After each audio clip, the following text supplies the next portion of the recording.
नमस्कार, मैं हूं विद्यासागर। स्वागत है आप सभी का दिल्ली लाइव में। दिल्ली के उप मुख्यमंत्री मनीष सिसोदिया ने गुरुवार को एक प्रेस कॉन्फ्रेंस की और दिल्ली से जुड़े बिल को लेकर केंद्र सरकार और प्रधानमंत्री मोदी पर एक एक कर कई आरोप लगाए।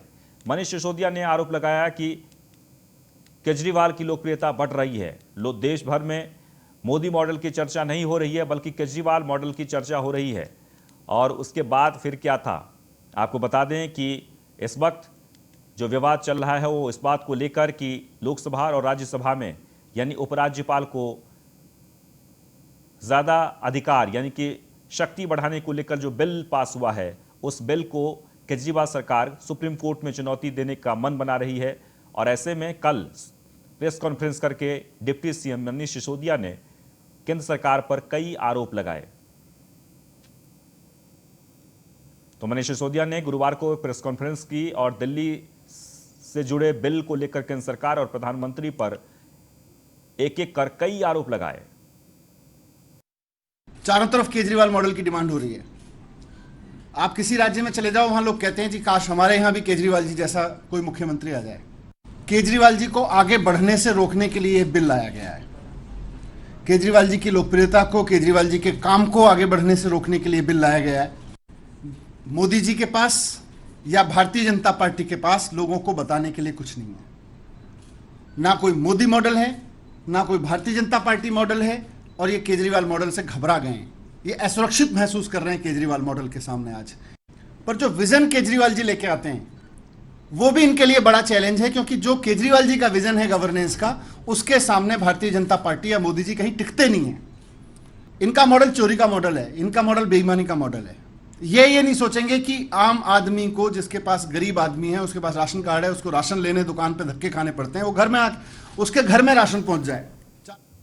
मैं गोवा महिला कांग्रेस के अध्यक्ष प्रतिमा कांग्रेस छोड़ आम आदमी पार्टी में शामिल हो गई हैं। यह जानकारी आम आदमी पार्टी के विधायक राघव चड्ढा ने प्रेस वार्ता कर दी है। उन्होंने बताया कि श्रीमती प्रतिमा ने कांग्रेस छोड़ दी है और आम आदमी पार्टी में शामिल हो गई हैं। आज ही मुख्यमंत्री केजरीवाल से मिली, जिसके बाद उन्होंने पार्टी में शामिल होने का निर्णय लिया है। राघव चड्ढा ने कहा कि आज एक ऐसी महिला शक्ति हमारे साथ जुड़ रही हैं जिन्होंने गोवा के लिए हमेशा से बहुत काम किया है। प्रतिमा पेशे से वकील हैं। बड़ी शख्सियत, a very well known personality of Goa, एक ऐसी महिला शक्ति, एक ऐसी वुमन लीडर जिन्होंने एक एक्टिविस्ट के तौर पर भी, एक पॉलिटिशियन के तौर पर भी गोवंस के मुद्दों के लिए लगातार काम किया। बड़े बड़े पदों पे रहते हुए, बड़े बड़े ऑफिस बेरर बन के ऑफिस होल्ड करते हुए काम किया। और आज उन्होंने आम आदमी पार्टी का दामन थामने का, अरविंद केजरीवाल जी के इस आम आदमी पार्टी परिवार में शामिल होने का फैसला लिया है। मैं आपका इंट्रोडक्शन करवाना चाहूंगा प्रतिमा, बेट्सी को, तीनों से जो मेरे साथ बैठी हैं। ये कांग्रेस पार्टी की गोवा से एक बहुत बड़ी फेस, एक उनका बहुत बड़ा स्तंभ, जिसने कांग्रेस पार्टी को गोवा में ब्रिक बाय ब्रिक बिल्ड करने में अपना इनवैल्यूएबल कंट्रीब्यूशन दिया, जिन्होंने फोर फ्रंट पे रहते हुए लोकल इश्यूज को उठाया, जनता से, ग्रास रूट से कनेक्टेड रहते हुए लोगों के लिए काम किया। और इसी के चलते इन्हें बहुत बड़ी बड़ी पोजीशंस कांग्रेस पार्टी में भी और एडमिनिस्ट्रेशन में भी मिली, जिसके बारे में मैं आपको अभी कुछ ही देर में बताऊंगा। लेकिन अभी ये बताना भी जरूरी है कि आज प्रतिमा जी के आम आदमी पार्टी में शामिल होने से आम आदमी पार्टी को गोवा स्तर पे और राष्ट्रीय स्तर पे बेहद मजबूती मिलेगी। Well, I could say under the leadership of Kejriwal sir, our party is like breathing fresh air and giving only hope to the ordinary common men. See, today when I was coming from the airport, let me tell you straight, I was in a auto rickshaw where I was interacting with a driver, auto guy, rig guy. आणि मैंने उनसे बात की और बोला कि क्या खासियत है, क्या लगता है आपको, दिल्ली तो नेशनल पार्टीज है. I did not tell myself that who I am and from where I am coming and from where I am going, where I am heading. And the rickshaw guy told me that नहीं केजरीवाल आपके सिवाय और कोई उपाय नहीं है, there is no option. आप जाओ मैडम और देखो, गवर्नमेंट स्कूल्स देखो. आज हम लोगों को इतने प्राउड फील होता है कि हमारे बच्चे गवर्नमेंट स्कूल में पढ़ते हैं. वो जाकर फैसिलिटी देखो, इधर के हॉस्पिटल्स देखो, आज क्या नहीं किया है. फ्रॉम वीज free electricity, free water. I feel if this government, if AAP comes in Goa, it's going to be a win-win thing for Goans, because we Goans are looking out for an option. We have seen these national parties which are there are only for themselves and for their benefits and not for the common man. And today if there is option for anyone in Goa, I think it's only AAP. Well, वह केंद्र सरकार उपराज्यपाल की शक्तियां बढ़ाने वाले bill को लोकसभा और राज्यसभा में मंजूरी दे चुकी है। ऐसे में केंद्र सरकार और आम आदमी पार्टी दोनों इस पूरे मुद्दे पर आमने सामने हैं। आज मीडिया से बात करते हुए राज्यसभा सांसद सुशील गुप्ता ने कहा कि नीयत पर सवाल उठाया और उन्होंने कहा सरकार की नीयत पर सवाल उठाया। केंद्र सरकार केजरीवाल सरकार की पढ़ाई व्यवस्था और राशन जैसी योजनाओं से अपने आप को हताशा पाती है और यह भाजपा की हताशा का परिणाम है कि आज वह लोकतंत्र की हत्या कर पीछे के दरवाजे से दिल्ली की सत्ता पाना चाहती है। जनता के मन में केजरीवाल सरकार के लिए सम्मान है, यह पिछले 2 चुनावों में जनता ने बता भी दिया है।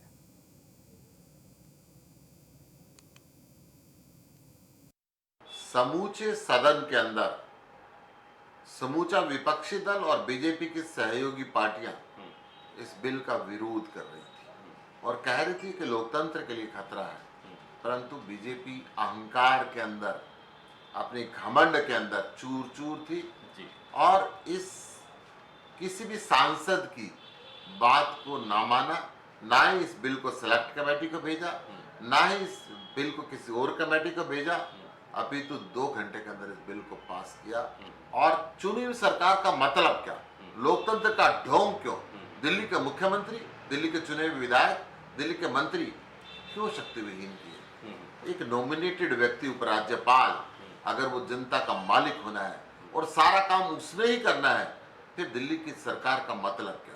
संविधान के अंदर कल इन्होंने अमेंडमेंट किया एक बिल के माध्यम से कि सरकार का मतलब लेफ्टिनेंट गवर्नर, और सारी फाइलें उसके पास जाएंगी। स्पष्ट कल संसद के अंदर मोदी साहब ने तय कर दिया कि मोदी साहब अरविंद केजरीवाल जी के दिल्ली मॉडल से डरते हैं। जब लोगों ने कहा कि मोदी का विकल्प कौन, तो कल संसद में मोदी जी ने बता दिया कि मोदी का विकल्प अरविंद केजरीवाल, जिससे डर के ये लाया लोकतांत्रिक काम हिंदुस्तान की संसद के अंदर खुद भारतीय जनता पार्टी ने। वह संयुक्त किसान मोर्चा ने भारत बंद का ऐलान किया था। आपको बता दें कि दिल्ली में ही नहीं देखने को मिला भारत बंद का असर, यानी कि दिल्ली में भारत बंद का असर देखने को नहीं मिला। 26 जनवरी के बाद दिल्ली में किसानों की एंट्री बैन किया गया है। किसान कृषि कानून को वापस लेने की मांग पर अड़े हैं और आज भारत बंद का ऐलान किया गया था। जगह जगह किसान संगठन के कार्यकर्ताओं ने बंद को सफल बनाने की कोशिश की। कई हाईवे पर जाम लगाया गया, लेकिन सुरक्षा व्यवस्था तगड़ी की गई थी। दिल्ली की जहां तक बात कर ली जाए तो दिल्ली में किसान संगठन के कार्यकर्ताओं की एंट्री बैन है, यानी कोई भी आदमी दिल्ली में वैसे प्रवेश नहीं कर सकता। 26 जनवरी को जिस तरीके से उत्पात मचाया गया था, उसके बाद से सरकार ने पूरी तरीके से मुस्तैदी बरती है।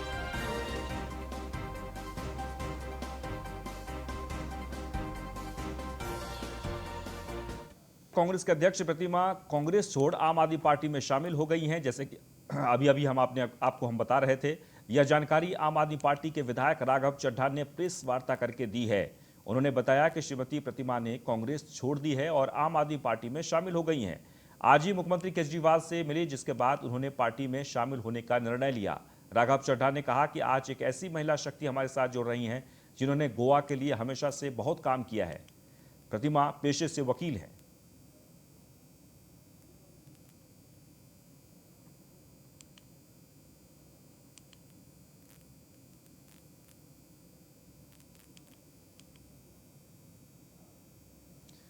वह देश में बढ़ते कोरोना को देखते हुए दिल्ली सेक्रेटरी अजय देव ने नोटिस जारी कर सावधानी बरतने के डीएम और डीसीपी को आदेश दिए हैं। वहीं ईस्ट दिल्ली से डीसीपी दीपक यादव ने न्यूज़ 1 इंडिया संवाददाता रवि कुमार से खास बातचीत करते हुए लोगों से कोरोना महामारी में सावधानी बरतने की अपील की है।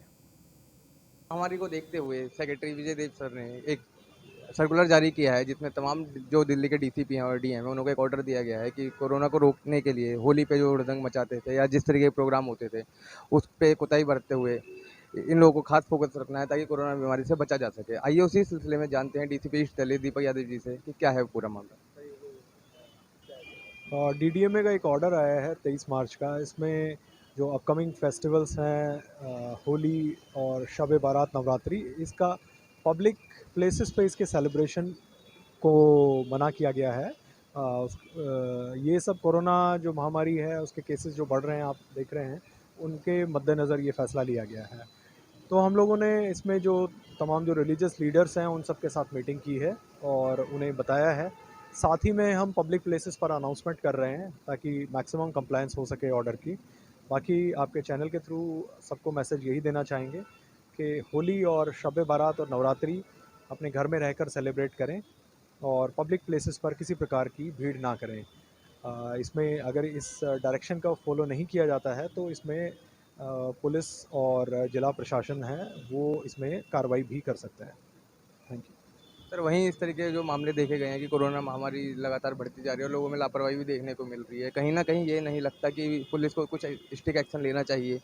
इसमें मैं आपको बताऊं, हम लोग चालान का जो ड्राइव है और अवेयरनेस ड्राइव दोनों फ्रंट पे हम लोग काम कर रहे हैं और हम लोगों का जो डेली जो चालान्स जो इशू कर रहे हैं वो नंबर भी बढ़ गया है और हम लोग MWAs RWAs इन सब के साथ भी मीटिंग कर रहे हैं ताकि फिर से पहले की जैसा पहले किया गया था उसी प्रकार की प्रैक्टिस फिर से की जा सके और मैक्सिमम लोग हैं मास्क यूज़ करें और सोशल डिस्टेंसिंग को फॉलो करें। ये थे हमारे साथ दीपक यादव जी, ईस्ट दिल्ली डीसीपी, जिन्होंने बताया है कि किस तरीके से कोरोना महामारी को देखते हुए जो डीएम सर का ऑर्डर पास हुआ है उस पर फॉलोअप कर रहे हैं। मैं न्यूज़ इंडिया के लिए कपिल मेडी के साथ रवि कुमार। महामारी को वहीं दिल्ली के नजफगढ़ में पुलिस को बड़ी सफलता हाथ लगी है। पुलिस ने एक शातिर बदमाश को गिरफ्तार किया है। चोरी के मोटरसाइकिल, लोहा काटने का सामान भी बरामद किया है। हेड कांस्टेबल कपिल और कांस्टेबल कुलवंत ने पकड़ा। पुलिस को गश्त के दौरान अपराधी पर शक हुआ था, जिसके बाद अपराधी को धर दबोचा गया। इरफान सन ऑफ इकबाल करके एक ऑटो लिफ्टर इसको अरेस्ट किया है और इससे एक स्टोलन हीरो डिलक्स मोटरसाइकिल बरामद करी है और दूसरे एक आयरन कटर से बरामद किया है। बाकी इसका जो रेस्ट ऑफ द को अक्यूज्ड है और बाकी जो इन्वॉल्वमेंट्स हैं इसकी, उसके लिए इन्वेस्टिगेशन। आगे बढ़ते हैं। बड़ा हिंदू राव में बर्फखाना रोड पर नगर निगम द्वारा पार्क का उद्घाटन किया गया है। नगर निगम के आर्टिकल्चर विभाग द्वारा बर्फखाने के पास में एक बहुत ही सुंदर पार्क तैयार किया गया है। पार्क की हरियाली, साफ सफाई और कलाकृतियां देखकर हर कोई यहां उत्तर दिल्ली नगर निगम की तारीफ कर रहा है। बता दें कि इस पार्क का विधिवत उद्घाटन उत्तरी दिल्ली नगर निगम के महापौर ने किया।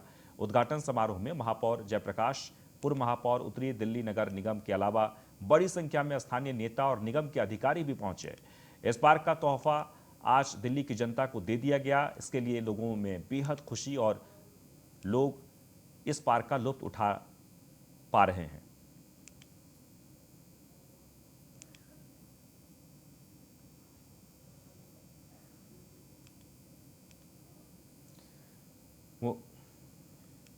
वहीं दिल्ली सरकार ने कोरोना वायरस के बढ़ते आंकड़ों के चलते दिल्ली के सभी बाजारों में रोक लगाई गई है और दिल्ली सरकार ने पुलिस, डीसीपी और डीएम दोनों को आदेश दिए हैं कि सख्ती से कोरोना गाइडलाइन का पालन किया जाए।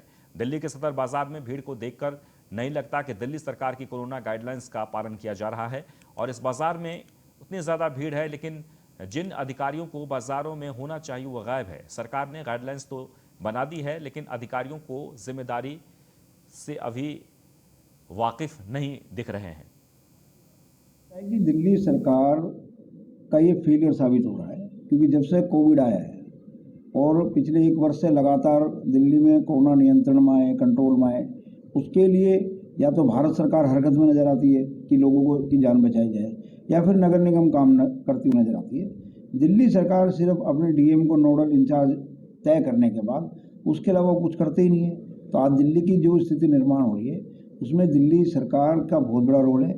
दिल्ली के माननीय मुख्यमंत्री, दिल्ली के और जो उनके विधायक हैं, उनके मंत्री हैं, वो लोगों में कहीं उनको हमने जन जागरण अभियान चलाते उनको नहीं देखा, लोगों को अवेयर करते नहीं देखा। सरकार की कोई योजना नहीं है, सरकार अपना विज्ञापन तो लगाती है, कोविड के बारे में कुछ करती नहीं है। तो मुझे लगता है कि दिल्ली में अगर ये तीसरी लहर, हमारे पास माइक सिस्टम यहाँ लगे हुए हैं, तो माइक सिस्टम से हम बाकायदा लोगों को समझा रहे हैं कि आपने मास्क लगा के रखने हैं और सोशल डिस्टेंसिंग का ध्यान रखें और अपने हाथ जो है सैनिटाइज से धोएं। अभी आप देखो ना, हमने यहाँ पर जो है अपने गार्ड भी लगा रखे हैं, ये देखो पीछे गार्ड लगा रहे हैं, पूरी ट्रैफिक को कंट्रोल। अपनी तरफ से हमने स्वीपर भी लगा रखे हैं जो कि साफ़ सफाई करते हैं यहाँ पर सुबह भी।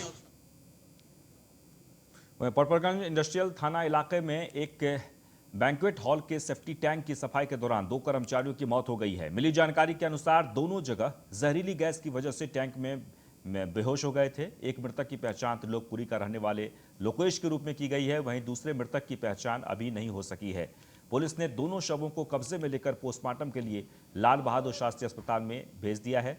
पुलिस के अनुसार दोनों कर्मचारी गुरुवार रात गाजीपुर रोड पर पर्ल ग्रैंड नामक के बैंकेट हॉल में टैंक की सफाई कर रहे थे, तभी जहरीली गैस की वजह से वह टैंक में बेहोश हो गए।